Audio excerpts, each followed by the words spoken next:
శ్రీమాత్రే నమ. జయ గురు దత్తాత్రేయ నమ. ఈ వీడియోలో మనం మిథున రాశిలోకి మారబోతున్న గురుగ్రహ ప్రభావం వివిధ రాశుల మీద ఏ విధంగా ఉండబోతుంది అని పరిశీలించినప్పుడు, ఏదైనా ఒక శుభగ్రహమే, అది మంచి చేసినా చెడు చేసినా జాతకుడికి చివరికి ఆనందాన్ని సంతోషాన్ని మిగిలిస్తూ ఉంటుంది. ఏదన్నా ఒక శుభకార్యం జరగాలన్నా, గృహంలో సంతాన సంఖ్య పెరగాలన్నా, అలాగే ఒక వివాహం జరగాలన్నా కంపల్సరిగా గురుబలం తప్పనిసరిగా ఉండవలసి ఉంటుంది.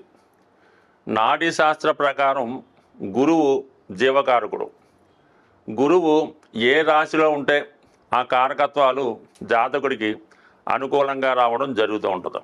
మరి ఏ గ్రహంతో కలిస్తే ఆ గ్రహం యొక్క ఫలితాలు జాతకుడికి అనుకూలంగా రావడం జరుగుతూ ఉంటుంది. సుమారుగా గురుగ్రహం శుక్రగ్రహంతో కలిసినప్పుడు, అది స్త్రీ జాతకం అయితే ఆమె చాలా అందంగా, సౌందర్యంగా, మంచి లక్షణాలు కలిగి ఉండడం జరుగుతూ ఉంటుంది. అదే మగవాడి జాతకంలో గురువు శుక్రునితో కలిసినప్పుడు చాలా అందమైనటువంటి మంచి లక్షణాలు కలిగి ఉన్నటువంటి, ఆర్థిక పరంగా మంచి కుటుంబం నుంచి భార్య రావడం జరుగుతూ ఉంటుంది. అలాగే గురు శని గ్రహంతో కలిసి ఉన్నప్పుడు అది ఎవరి జాతకమైనా, స్త్రీ జాతకమైనా పురుష జాతకమైనా కంపల్సరిగా జాతకుడు ఏదైనా ఒక మంచి వృత్తిలో స్థిరపడతాడు. అంటే చిన్న స్థాయిలో ఉద్యోగంలో ప్రవేశించి అంచెలంచెలుగా వెతకడం జరుగుతుంటుంది. అంటే మీ జాతక చక్రంలో గురువు శని కలిసి ఉంటే అది ఒక భాగ్య రాజ్యాధిపతి యోగం ఏర్పడి వృత్తిలో, అటు బ్యాంకింగ్లో కానీ, అటు ఉపాధ్యాయ వృత్తిలో కానీ, ఆధ్యాత్మికత కలిగినటువంటి వృత్తుల్లో ఉండే అవకాశం ఉంటుంది. బట్ కాలానుగుణంగా వృత్తులు మారినప్పుడు కూడా మంచి మేధావి వర్గానికి చెందిన వృత్తిలో ఉండడం జరుగుతూ ఉంటుంది. మరి ప్రస్తుతం ఈ గురువు మిథున రాశిలోకి ప్రవేశిస్తున్నాడు.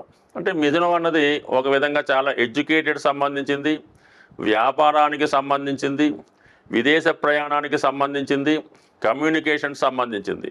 ఈ రాశిలోకి గురుగ్రహం ప్రవేశించడం వల్ల ఆటోమేటిక్గా జాతకుడికి కొత్త కొత్త ఆలోచనలు వస్తుంటాయి, కొత్త వ్యాపార అవకాశాలు వస్తుంటాయి, విద్యా విషయాల్లో కొత్త విషయాలు తెలుసుకోవడం కూడా జరుగుతూ ఉంటుంది. సరే, ఈ రాశిలో ఉన్నటువంటి నక్షత్రాలు పరిశీలించినప్పుడు మిథున రాశిలో ముందుగా గురువు కుజగ్రహ నక్షత్రం అయినటువంటి మృగశిరలో ప్రవేశిస్తాడు. దానివల్ల ఈ కుజుడు సంబంధించినటువంటి ఫలితాలు అంటే ఏదైనా స్థిరాస్తి కొనుక్కోవడం, ఉద్యోగ ప్రయత్నాలు ఫలించడం, అలాగే అన్నదమ్ములతో సఖ్యత ఏర్పడడం, ముఖ్యంగా రుణాల నుంచి బయటపడతారు. ఎప్పుడు ఈ గురువు మన మృగశిర 3-4 నక్షత్రాల్లో సంచరించినప్పుడు. దాని తర్వాత రాహుగ్రహ నక్షత్రం అయినటువంటి ఆరుద్రలోకి గురువు ప్రవేశిస్తాడు. ఇది జాతకుడికి కొత్త అనుభవాన్ని ఇవ్వడం జరుగుతూ ఉంటుంది. ఒక సాఫ్ట్వేర్ రంగంలో కానీ, సినిమా పరిశ్రమలో కానీ, మెడికల్ రంగంలో కానీ ప్రవేశించడానికి జాతకుడికి అవకాశాలు రావడం జరుగుతూ ఉంటుంది. అయితే రాహు ప్రభావం వల్ల జాతకుడు కొద్దిగా అనెతికలుగా, చట్టానికి విరుద్ధంగా ప్రవర్తించే అవకాశం ఉంది. బట్ కానీ విదేశ అవకాశాలు చాలా బలంగా వస్తాయి. విదేశ మిత్రులు పరిచయం అవుతారు. విదేశంలో ఉన్నటువంటి మిత్రులు సహకరిస్తారు. విదేశ అవకాశాలు కూడా రావడం జరుగుతూ ఉంటుంది. అదే ఆరుద్ర నక్షత్రం తర్వాత పునరుసు నక్షత్రం అంటే జన్మ నక్షత్రంలోకి ప్రవేశిస్తాడు గురువు. అంటే ఇంచుమించుగా 1, 2, 3 నక్షత్రాలు సొంత నక్షత్రం మీద ప్రవేశించినప్పుడు జాతకుడు చాలా సర్వశుభాలను ఇవ్వడం జరుగుతూ ఉంటుంది. సొంత నక్షత్రం మీద ఉన్నప్పుడు తను స్వతంత్రంగా గురువు దేనికి కారకుడు అవుతుంటాడు, ధనకారకుడు అవుతుంటాడు. అలాగే సంతానకారకుడు, విజ్ఞానకారకుడు, జ్ఞానకారకుడు, సౌభాగ్యకారకుడు, ఐశ్వర్యకారకుడు, అలాగే మీరు చేయనటువంటి పుణ్యాన్ని ఈ జన్మలో ఇచ్చే విధంగా.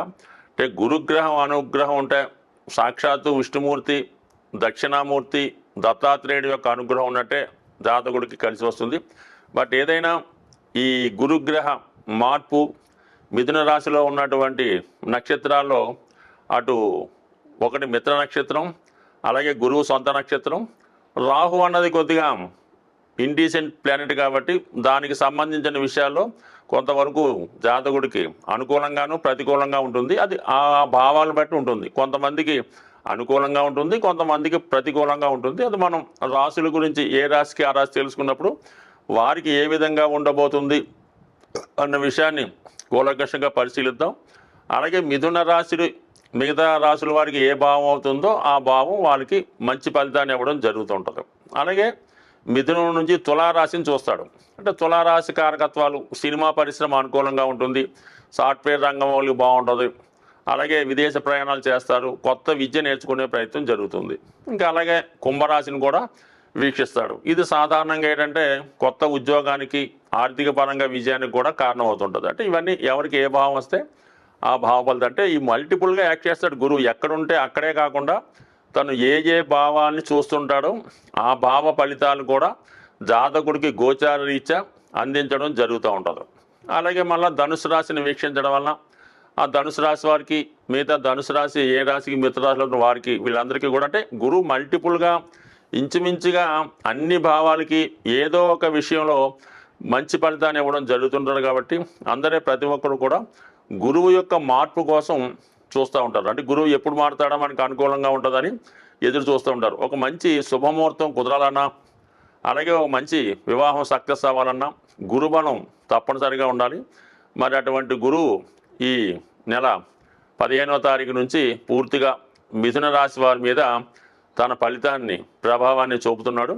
మిథున రాశితో పాటు ఇందాక చెప్పిన విధంగా మరొక 3 రాశుల మాది కూడా తన శుభ ఫలితాన్ని చూపడం జరుగుతుంటుంది. బట్ కూలంకషంగా డీటెయిల్గా ఏ రాశికి ఆ రాశి తెలుసుకునే ప్రయత్నం చేద్దాం. స్వస్తి. కన్యా రాశి వారికి దశమ భావంలో చేరినటువంటి గురుగ్రహ ప్రభావం చాలా వరకు వృత్తిలో అనూహ్యంగా అభివృద్ధి కలిగించే అవకాశం ఉంది.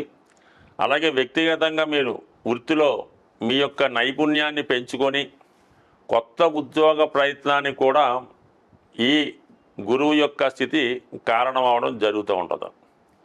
అంటే ఇక్కడ మనకి కన్యా రాశి వారికి గురువు చతుర్థ సప్తమాధిపతిగా ఒక విధంగా బాధకుడు అంటారు. అంటే బుధుడు శిష్యుడైతే జూపిటర్ గురువు అవుతాడు అనమాట.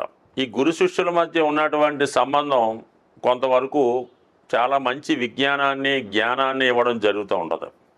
కానీ అదేటో ఈ గురువు బుధుడు జాతకంలో కలిసి ఉంటే చాలా మంచి నాలెడ్జ్ కలిగి ఉన్నప్పటికీ కూడా జీవితంలో కొంత సమయం వృధా అవుతూ ఉంటుంది. అంటే ముఖ్యంగా మనం విద్య కంప్లీట్ చేసి ఉద్యోగంలో ప్రవేశించడానికి మధ్యలో కొంత గ్యాప్ రావడం జరుగుతూ ఉంటుంది. చాలామందికి ఈ ఎంట్రన్స్ పరీక్షలు రాసే సమయంలో ఏదో మనకు బైపీసీ 100కి 100 మార్కులతో పాస్ అవుతారు. కానీ మెడికల్ ఎంట్రన్స్ రాబోతులకి సరైన ర్యాంకు రాదు. రెండోసారి ప్రయత్నం చేస్తారు, రాదు. మూడోసారి ప్రయత్నం చేస్తారు, రాదు. ఈ విధంగా కొంత వేస్ట్ అయ్యే అవకాశం ఉంది. ఆ కారణం వల్ల ఏంటంటే ఈ కలయిక అంత అనుకూలత కాదు. బట్ కానీ మంచి జ్ఞానాన్ని నైపుణ్యాన్ని ఇవ్వడం జరుగుతూ ఉంటుంది. మరి ప్రస్తుతం ఈ కన్యా రాశి వారికి దశమ భావం కూడా బుధుని యొక్క రాశి మిథున రాశి, అది కమ్యూనికేషన్ రాశి. సహజంగా 3వ రాశి అవడం వల్ల సాధారణంగా ఈ కన్యా రాశి వారు తరచూ ఉద్యోగాలు మారడం జరుగుతూ ఉంటుంది. ఇప్పుడు గురువు అక్కడికి రావడం వల్ల మరి ఏదన్నా మీరు ఎప్పటికన్నా ఇంకా గొప్ప మంచి ఉద్యోగంలో మారడానికి అవకాశం ఉంటుంది. ఇక చతుర్థ స్థానాన్ని వీక్షించడం వల్ల కంపల్సరిగా మీరు ఎంతో కాలంగా సొంత గృహం కల ఈ సమయంలో నెరవేరబోతుంది. అది కంపల్సరిగా మీరు ఒక మంచి ప్రాంతంలో, బాగా మంచి ఒక పట్టణం లాంటి ప్రాంతంలో, మంచి బిజీ ఏరియాలో ఒక గృహం మీకు ఏర్పడడం జరుగుతూ ఉంటుంది. అలాగే చాలా కాలంగా పుణ్యక్షేత్రాలు దర్శిద్దామనే ఆలోచన కూడా మీకు నెరవేరుతుంది. ముఖ్యంగా వివాహ ప్రయత్నాలు 100కి 100 రూపాయలు. అంటే ఇప్పుడు ఈ కన్యా రాశి వారికి ఏమైందంటే సప్తమ స్థానంలో శని ప్రభావం వల్ల వివాహం అన్నది ఏదో విధంగా ఆలస్యం అవడం జరుగుతూ ఉంటుంది. దానిని ప్రత్యామ్నాయంగా ఇప్పుడు గురువు మనకి దశమ స్థానంలోకి రావడం వల్ల దశమ భావం కూడా సప్తమ భావం అవుతుంది. ఆ కారణం వల్ల వివాహంలో ఏవైనా అడ్డంకులు ఇబ్బందులు ఉంటే అవి ఈ సమయంలో తొలగే అవకాశం ఉంది. అంటే చిన్న చిన్న సమస్యలు ఉంటాయి కానీ కంపల్సరీగా దాన్ని పరిష్కరించుకోవచ్చు. అంటే గురువు ఎప్పుడన్నా ఒక సమస్య ఇచ్చినా, ఒక భావానికి వచ్చిన ఆ భావ కారకత్వాలు మనం ప్రయత్నపూర్వకంగా దాన్ని సాధించవచ్చు. అలాగే ఏదన్నా ఒక దైవాన్ని ఆరాధించడం వల్ల కూడా గురుగ్రహ అనుగ్రహం లభిస్తూ ఉంటుంది. అంటే గురువు యొక్క కాన్సెప్టే అది. గురువు సుమారుగా 10వ స్థానంలోకి ఇప్పుడు వచ్చారు కదా, ఏదో చాలా కాలంగా ఉద్యోగం రాకుండా ఇబ్బంది పడుతుంటారు, ఏదో ఒక మంచి ఉద్యోగం వస్తే చేరదామని చూస్తూ ఉంటారు. అటువంటి వారు ఈ సమయంలో గురువు కాబట్టి దక్షిణామూర్తినో గోవునో శివునో ఆరాధించడం వల్ల కంపల్సరీగా మీకు ఆ జాబ్ రావడం జరుగుతూ ఉంటుంది. అంటే నేను రెడీగా ఇక్కడ ఉన్నాను, మీరు ప్రయత్నం చేయండి, మీకు ఫలితం ఇస్తాను అని చెప్పడమే గురువు యొక్క కాన్సెప్ట్. మరి ఈ కారణం వల్ల కంపల్సరీగా మీరు ఉద్యోగ ప్రయత్నాలు ఫలిస్తాయి, సొంత గృహం కల నెరవేరుతుంది. అలాగే ధనస్థానాన్ని వీక్షిస్తాడు. ముఖ్యంగా దశమంలో ఉన్నటువంటి గురువు ధనస్థానాన్ని వీక్షించడం వల్ల కంపల్సరీగా మీ యొక్క కుటుంబం యొక్క ఆదాయం పెరుగుతుంది. కుటుంబంలో ఒకరి ఉద్యోగం కానీ వివాహం కానీ ఏదో ఒకటి జరగడం వల్ల చాలా వరకు మీకు ఈ కుటుంబ సంబంధించిన ఖర్చులు పెరుగుతాయి, దానికి సంబంధించినటువంటి ఆదాయం కూడా రావడం జరుగుతుంది. అలాగే ఆరోభావాన్ని చూడటం వల్ల శత్రువులు మిత్రులుగా మారుతారు. చిన్న చిన్న అనారోగ్య సమస్యలు కంపల్సరీగా మన కన్యా రాశి వారికి ఉన్నటువంటి అజీర్ణం, అలాగే కడుపు నొప్పి లాంటి సమస్యలు ఏమన్నా ఉంటే అవి చాలా వరకు ఇప్పుడు పరిష్కారం అయ్యే అవకాశం ఉంది. అంటే మొత్తం మీద ఏంటంటే వృత్తిలో హోదా గౌరవం పెరుగుతుంది.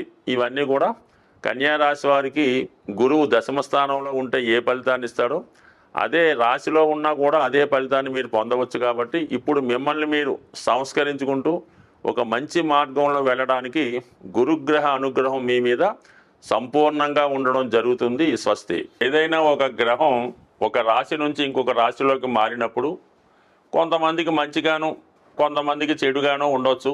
బట్ ఏదైనా ఏ జాతకం ఏ గ్రహం కూడా ఎవరికి అపకారం చేయదు, అలాగే ఎవరికి పూర్తిగా ఉపకారం చేయదు. మనం చేసుకున్న దాన్ని బట్టి ఆ గ్రహాన్ని మనం అనుసరించిన దాన్ని బట్టి ఆధారపడి ఉంటుంది. ముఖ్యంగా గురువు అంటే గురువు గ్రహ అనుగ్రహం కోసం మీరు చేయవలసింది ముఖ్యంగా ఏంటంటే దత్తాత్రేయుని యొక్క ఆరాధన.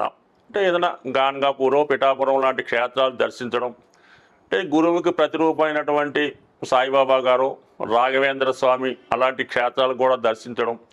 అంటే మీకు ఎవరైతే విద్య నేర్పారో ఆ గురువుని ఆశ్రయించి ఆ గురువుకి సేవ చేయడం, అలాగే ప్రత్యక్షంగా ఉన్నటువంటి మీ తల్లిదండ్రులను సేవ చేయడం ద్వారా వారిని పూజించడం. అంటే పెద్దగా ఏమీ పూలు తెచ్చి పూజించక్కర్లేదు, వారి యోగక్షేమాలు తెలుసుకొని వారిని నిందించకుండా గౌరవంగా చూస్తే చాలు. ఈ విధంగా మీరు తల్లిదండ్రుల్ని విద్య నేర్పిన గురువుని ఆ దత్తాత్రేయుల వారిని పూజించడం వల్ల గురుగ్రహ అనుగ్రహం సంపూర్ణంగా రావడం జరుగుతుంది. అలాగే మీరు ఈ త్రిమూర్తి స్వరూపమైనటువంటి దత్తాత్రేయుడు కుదరదు అన్నప్పుడు డైరెక్ట్గా విష్ణుమూర్తి, వెంకటేశ్వర స్వామి, శివుడు, అలాగే దక్షిణామూర్తి ఈ విధంగా పూజించడం వల్ల కూడా మీకు కంపల్సరీగా గురుగ్రహ అనుగ్రహం లభిస్తుంది. వీటన్నిటికన్నా సూక్ష్మంగా మనం ఈ రెమెడీస్ చేసిన వెంటనే ఫలితం రావాలి అనుకున్న వాళ్ళు గోసేవ. మీరు ఏదన్నా గోశాలకు వెళ్ళి గోవుని దర్శించి, అంటే గోవుకి సేవ చేయాలి. ఆ గోశాల శుభ్రంగా తొట్టం, ఆ గోవుకి శుభ్రంగా మంచి గాలి తగిలేలాగా ఓ పెద్ద ఫ్యాన్ ఏర్పాటు చేయడం, అక్కడ పరిసరాలు శుభ్రంగా ఉంచి ఆ సేవ చేయడం వల్ల ఇమీడియట్గా మీకు ఫలితం రావడం జరుగుతూ ఉంటుంది. ఆ విధంగా చేయినా పర్వాలేదు. ఏదన్నా మరి ఒక దేవాలయాన్ని చాలా శుభ్రంగా పరిశుభ్రంగా తుడిసి సీపుడితో తుడిసి కల్లాపు జల్లి ఆ దేవాలయంలో సేవ చేసిన మీకు గురుగ్రహ అనుగ్రహం సంపూర్ణంగా లభిస్తుంది. ఒక మాట ఏంటంటే గురుగ్రహ అనుగ్రహం ఉంటేనే మిగతా గ్రహాలన్నీ కూడా అనుకూలిస్తాయి. గురుగ్రహ అనుగ్రహం లేని రోజు మీరు ఏ గ్రహానికి ఏ దేవతకి ఎన్ని రకాలు పూజ చేసినా ఏ విధంగా కూడా ఫలితం లభించదు. స్వస్తి.